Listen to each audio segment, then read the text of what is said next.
વિદ્યાર્થી મિત્રો, જ્ઞાન મંજરી વિદ્યાપીઠ મહુવા, હું શૈલેષ લાડુમોર વિડીયો લેક્ચરમાં આપ સૌનું હાર્દિક સ્વાગત કરું છું. તો મિત્રો, આપણે અગાઉના લેક્ચરમાં છે એ ઉર્જાના જે પરંપરાગત સ્ત્રોતો છે એના ઉપયોગ માટે જે પ્રૌદ્યોગિકી એટલે કે ટેકનોલોજીમાં જે સુધારા કરવામાં આવ્યા એમાં આપણે જૈવભાર વિશે અભ્યાસ કરી ગયા હતા. તો આજે આપણે એમાં બીજો જે મુદ્દો છે પવન ઉર્જા, એના વિશે આપણે અભ્યાસ કરીશું. તો ધોરણ 9માં આપણે જોયું કે સૌર વિકિરણો દ્વારા ભૂખંડો તથા જળાશયો અસમાન રીતે ગરમ થવાથી હવાની ગતિ ઉત્પન્ન થાય છે અને પરિણામે છે એ પવન ફૂંકાય છે. તો પવન છે એ કઈ રીતે નિર્માણ પામે છે એ મિત્રો આપણે 9મા ધોરણમાં છે અભ્યાસ કરી ગયા. એને ફરીથી આપણે આકૃતિ વડે સમજવાનો પ્રયત્ન કરીએ.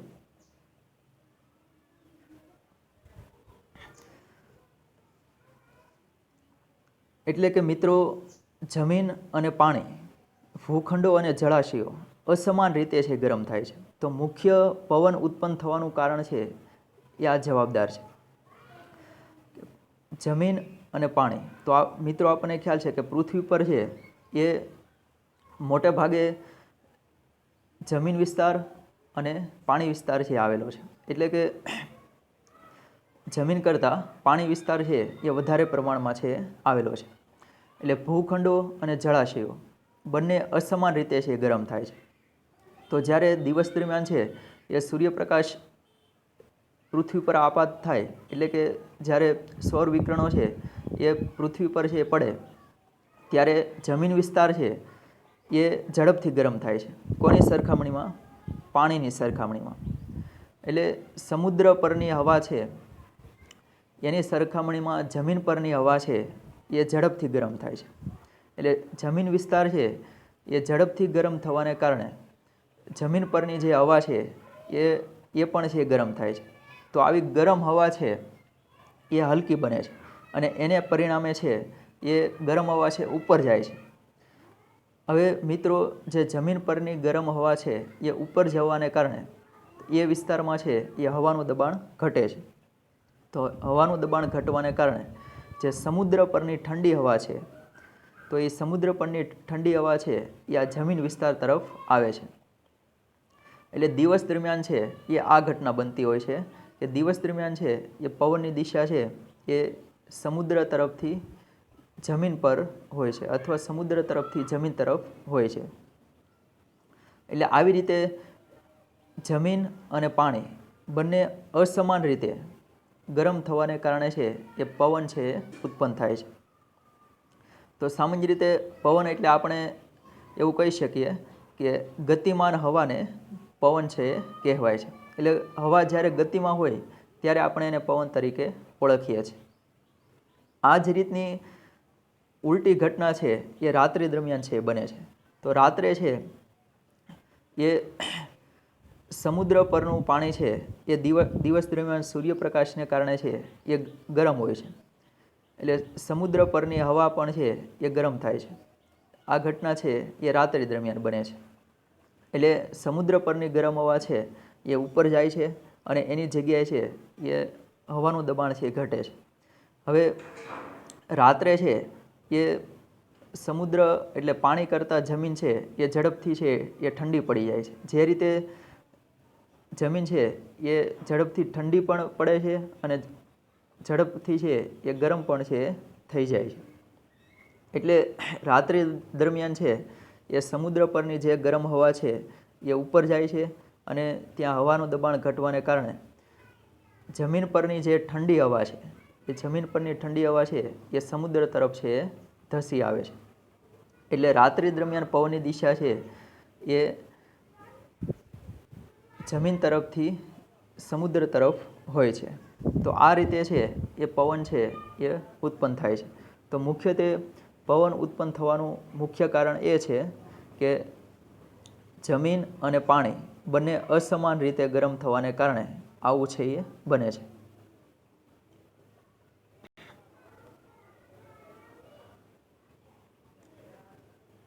એટલે સૌર વિકિરણો દ્વારા ભૂખંડો તથા જળાશયો અસમાન રીતે ગરમ થવાથી હવાની ગતિ છે ઉત્પન્ન થાય છે.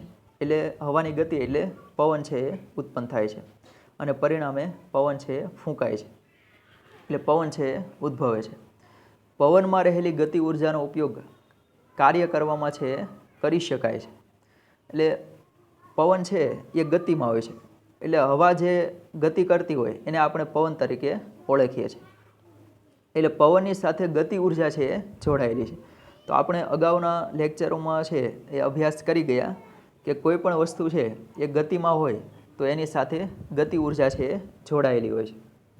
એમ પવનની સાથે પણ છે એ વહેતા પવનની સાથે પણ ગતિ ઉર્જા છે એ જોડાયેલી હોય છે, જેનો આપણે ઉપયોગ કરી શકીએ છીએ. ભૂતકાળમાં છે યાંત્રિક કાર્ય મેળવવા આ ઉર્જા છે એ પવન ચક્કી દ્વારા ઉપયોગમાં લેવામાં આવતી હતી. એટલે ભૂતકાળમાં પણ એટલે ઘણા વર્ષો પહેલાં પણ છે એ પવન ચક્કીનો ઉપયોગ કરવામાં આવતો અને યાંત્રિક કાર્યો કરવા માટે. દાખલા તરીકે પાણી ખેંચવાના પંપમાં પાણી ખેંચવા માટે પવન ચક્કીની છે એ ચક્રીય ગતિની મદદથી કૂવામાંથી છે એ પાણીને બહાર ખેંચવામાં આવતું હતું. એટલે ભૂતકાળમાં તો ઘણા વર્ષો પહેલાં પણ છે આ રીતે પવન ઉર્જાનો છે એ ઉપયોગ કરવામાં આવતો હતો. એટલે કૂવામાંથી પાણી ખેંચવા માટે છે એ ઉપયોગ કરવામાં આવતો. હાલમાં છે એ પવન ઉર્જા છે એ વિદ્યુત ઉત્પન્ન કરવામાં પણ વપરાય છે. તો હાલમાં જે આપણે પવન ઉર્જા છે એનો મુખ્ય ઉપયોગ છે એ પવન ચક્કી વડે પવન ઉર્જાનો ઉપયોગ કરી અને વીજળી છે મેળવી શકીએ છીએ. એટલે હાલમાં છે એ પવન ઉર્જા છે એ વિદ્યુત ઉર્જા ઉત્પન્ન કરવામાં પણ વપરાય છે. પવન ચક્કી છે એ મોટા વિદ્યુત પંખા જેવું બંધારણ ધરાવતી રચના છે કે જે જડિત આધાર પર અમુક ઊંચાઈએ ગોઠવેલ હોય છે. તો મિત્રો એ રચના છે એ તમે આકૃતિમાં છે જોઈ શકો છો કે જડિત આધાર સાથે છે એ પવન ચક્કી છે એ ગોઠવાયેલી હોય છે અને પવન ચક્કીની રચનામાં છે એ ખૂબ મોટા પાંખિયાઓ જેવી રચના હોય છે. એટલે પવન ચક્કી છે એ મોટા વિદ્યુત પંખા જેવું બંધારણ ધરાવતી રચના છે અને જડિત આધાર પર છે અમુક ઊંચાઈ છે ગોઠવેલ હોય છે, જે બાજુની આકૃતિમાં છે એ દર્શાવેલ છે.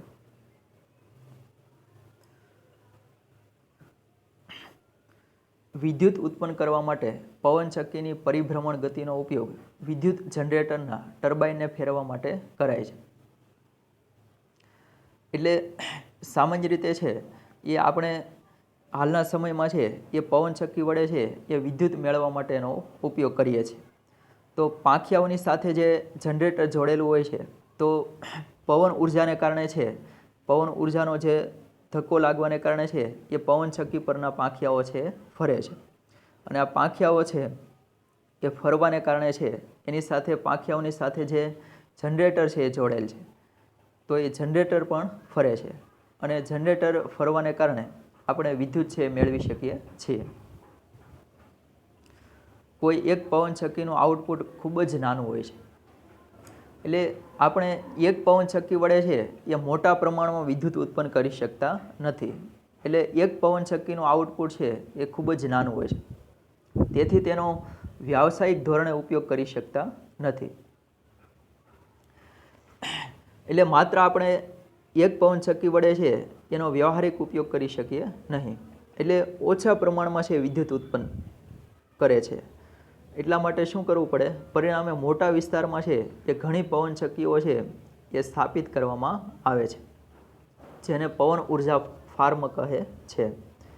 એટલે તો આવી એક પવન ચક્કી વડે છે એ આપણે ઓછા પ્રમાણમાં છે વિદ્યુત મેળવી શકીએ છીએ. તો એના નિરાકરણ માટે છે આવી ઘણી બધી પવન ચક્કીઓ છે એ કોઈ વિસ્તારમાં છે એ સ્થાપવામાં આવે છે. તો આવી જે ઘણી બધી પવન ચક્કીવાળો જે વિસ્તાર છે એને આપણે સામાન્ય રીતે પવન ઉર્જા ફાર્મ અથવા વિન્ડ ફાર્મ તરીકે પણ ઓળખીએ છીએ.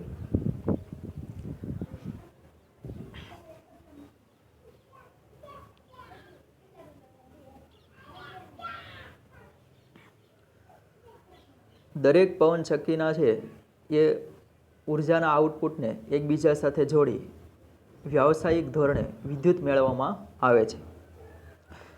એટલે આપણે જે વાત કરીએ છીએ કે એક પવન ચક્કી વડે આપણે ઓછા પ્રમાણમાં છે એ વિદ્યુત મેળવી શકીએ છીએ, પરંતુ જો આવી ઘણી બધી પવન ચક્કીઓ છે એને સ્થાપિત કરીએ અને આવી ઘણી બધી પવન ચક્કીઓને એકબીજા સાથે જોડી અને વિદ્યુત મેળવીએ તો મોટા પાયા પર છે એ વિદ્યુત મેળવી શકીએ છીએ.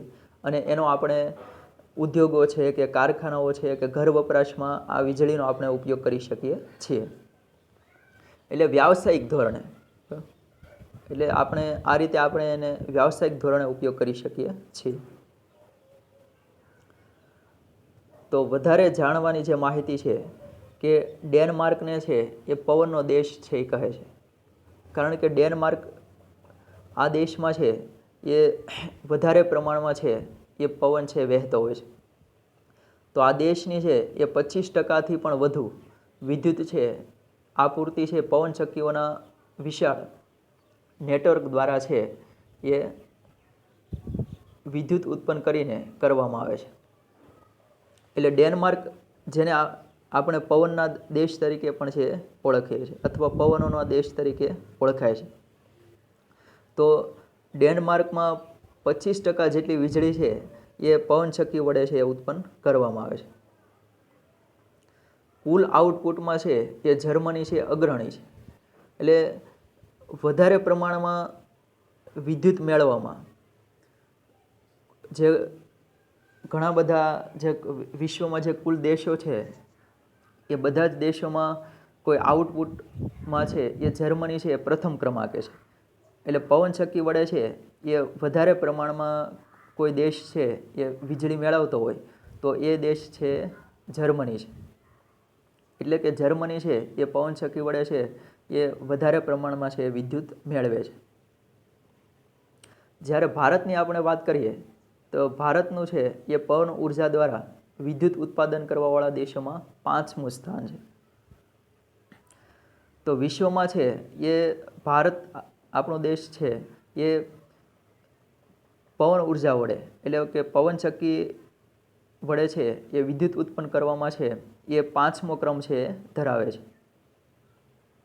જો આપણે પવનો દ્વારા છે એ વિદ્યુત ઉત્પાદનની આપણી ક્ષમતાનો પૂરેપૂરો ઉપયોગ કરીએ તો એક અનુમાન અનુસાર લગભગ 45,000 MW એટલે મેગાવોટ વિદ્યુત શક્તિનું ઉત્પાદન કરી શકીએ છીએ. એટલે આપણા દેશમાં જો પૂરી ક્ષમતાથી છે એ પવન વડે ઉર્જા મેળવીએ તો લગભગ છે એ 45,000 મેગાવોટ, તો એટલા મોટા પ્રમાણમાં છે આપણે વીજળી મેળવી શકીએ છીએ. તમિલનાડુના છે એ કન્યાકુમારી નજીક ભારતનું સૌથી વિશાળ પવન ઉર્જાનું ફાર્મ સ્થાપિત છે એ કરવામાં આવ્યું છે.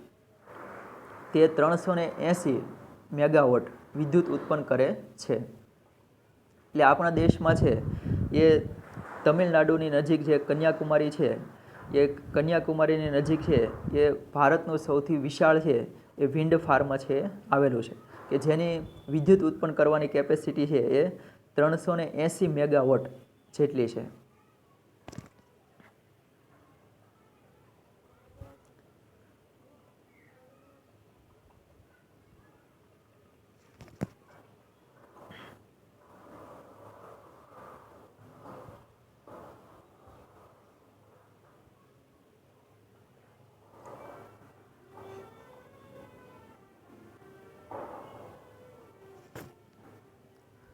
તો પવન ઉર્જા છે એ પર્યાવરણને અનુકૂળ અને પુનઃપ્રાપ્ય અસરકારક ઉર્જા સ્ત્રોત છે. પર્યાવરણને અનુકૂળ એટલે કે પવન ઉર્જા વડે છે આપણે વીજળી ઉત્પન્ન કરીએ તો એ પર્યાવરણને ખૂબ જ ઓછામાં ઓછું છે નુકસાન થાય છે. એટલા માટે પર્યાવરણને છે અનુકૂળ છે. એટલે ખાસ એવું કોઈ પ્રકારનું પ્રદૂષણ છે એ થતું નથી.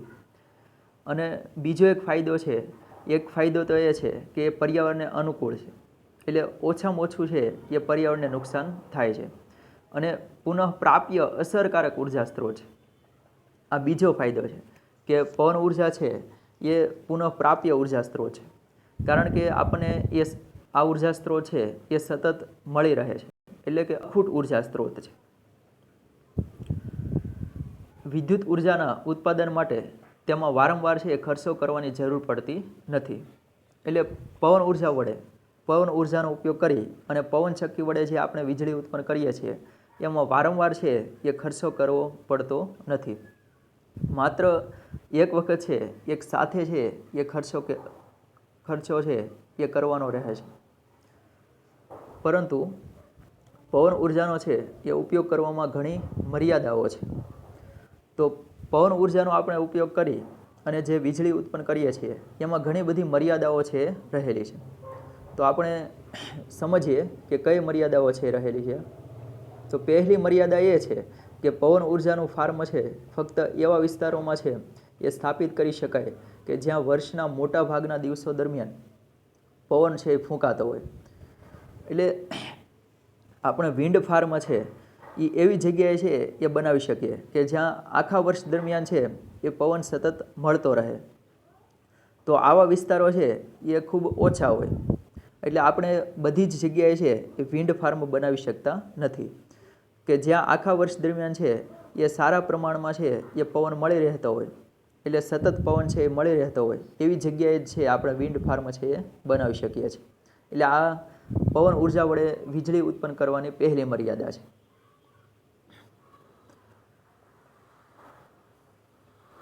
ટર્બાઇનની છે એ જરૂરી ગતિ ચાલુ રાખવા માટે પવનની ગતિ છે એ 15 કિલોમીટર પ્રતિ અવરથી વધુ હોવી જોઈએ. તો એટલી સ્પીડથી 15 કિલોમીટર અવરની સ્પીડથી છે એ જે જગ્યાએ છે પવન ફૂંકાતો હોય ત્યાં આપણે પવન ચક્કી છે એ નાખી શકીએ છીએ. કારણ કે પવન ચક્કીના પાંખિયાઓને ફેરવવા માટે 15 કિલોમીટર પ્રતિ અવરથી વધારે પવનની છે જરૂર પડે છે. તદુપરાંત ત્યાં કેટલીક ટેકારૂપ સગવડતાઓ છે જેવી કે સંગ્રાહક કોષ હોવો જોઈએ કે જેથી જ્યારે પવન ન હોય તેવા સમયગાળા દરમિયાન છે એ ઉર્જાની જરૂરિયાતની કાળજી છે રાખી શકાય. એટલે સાથે સાથે આપણે પવન ચક્કીની સાથે સંગ્રાહક કોષ એટલે એક મોટી બેટરીની પણ છે એ જરૂરિયાત રહે છે. એટલે પવન ચક્કીની સાથે મોટી બેટરી છે એ પણ સ્થાપિત કરવામાં આવે છે કે જેથી કરીને જ્યારે પવન છે ઓછા પ્રમાણમાં હોય અને પવન ચક્કી છે એ બંધ હોય ત્યારે આપણે આ બેટરીની અંદર જે જમા પાવર થયેલો હોય એનો આપણે પવન ચક્કીની જે બીજી પ્રવૃત્તિઓ છે એમાં આપણે આ પાવરનો ઉપયોગ કરી શકીએ. એટલે આપણે પવન ચક્કીની સાથે એક બેટરી પણ છે એ જોડેલી રાખવી પડે છે. પવન ઉર્જાનું ફાર્મ છે એ સ્થાપવા માટે ખૂબ જ મોટો જમીનનો વિસ્તાર જરૂરી છે. કારણ કે આ જે પવન ચક્કીની રચના છે એ ખૂબ મોટા પાયા પર છે એ કરવામાં આવે છે. એટલે એ વધારે પ્રમાણમાં છે એ જગ્યા રોકે છે. એટલે પવન ચક્કી બનાવવા માટે છે એ વધારે પ્રમાણ છે જમીન વિસ્તાર છે વધારે રોકાય છે. તો એક ઉદાહરણ દ્વારા છે એ સમજાવેલ છે કે 1 મેગાવોટ એટલે 1 MWના જનરેટર માટે 2 હેક્ટર જમીન વિસ્તાર ધરાવતા ફાર્મની જરૂર પડે છે. એટલે આપણે જો 1 મેગાવોટ પાવર છે ઉત્પન્ન કરવો હોય તો એના માટે છે 2 હેક્ટર જમીન વિસ્તારમાં છે એ પવન ચક્કી છે એ નાખવાની જરૂર પડે. એટલે 2 હેક્ટર વિસ્તારમાં છે એ ફાર્મ છે બનાવવું પડે કે જેથી કરીને આપણે 1 મેગાવોટ છે પાવર ઉત્પન્ન કરી શકીએ. એટલે ટૂંકમાં પવન ઉર્જા ફાર્મ બનાવવા માટે છે એ વિન્ડ ફાર્મ બનાવવા માટે વધારે પ્રમાણમાં છે એ જગ્યા રોકાય છે. તો આ બધી એની મર્યાદાઓ છે. પછી જે મર્યાદા છે કે ફાર્મ સ્થાપવા માટેનો પ્રારંભિક ખર્ચ છે એ ખૂબ જ ઊંચો હોય છે. આપણે શરૂઆતમાં વાત કરી કે આમાં વારંવાર છે એ ખર્ચો નથી કરવો પડતો, પરંતુ એક સાથે છે એ ખર્ચ છે એ કરવો પડે છે. અને શરૂઆતમાં જે પવન ચક્કી સ્થાપિત કરવા માટે અથવા વિન્ડ ફાર્મ બનાવવા માટે છે એ ખૂબ જ મોટા પ્રમાણમાં છે એ ખર્ચો થાય છે. એટલે આ પણ એની એક મુખ્ય છે મર્યાદા છે કે શરૂઆતમાં છે એ વિન્ડ ફાર્મ બનાવવા માટે ખૂબ જ મોટા પ્રમાણમાં છે એ ખર્ચ લાગે છે. વળી ટાવર અને પાંખિયાઓ ખુલ્લામાં હોવાથી કુદરતી ફેરફારો જેવા કે તો આ બધા જે કુદરતી ફેરફારો છે એની સામે છે એ પવનચક્કી છે એને ટકાવી રાખવી પડે છે.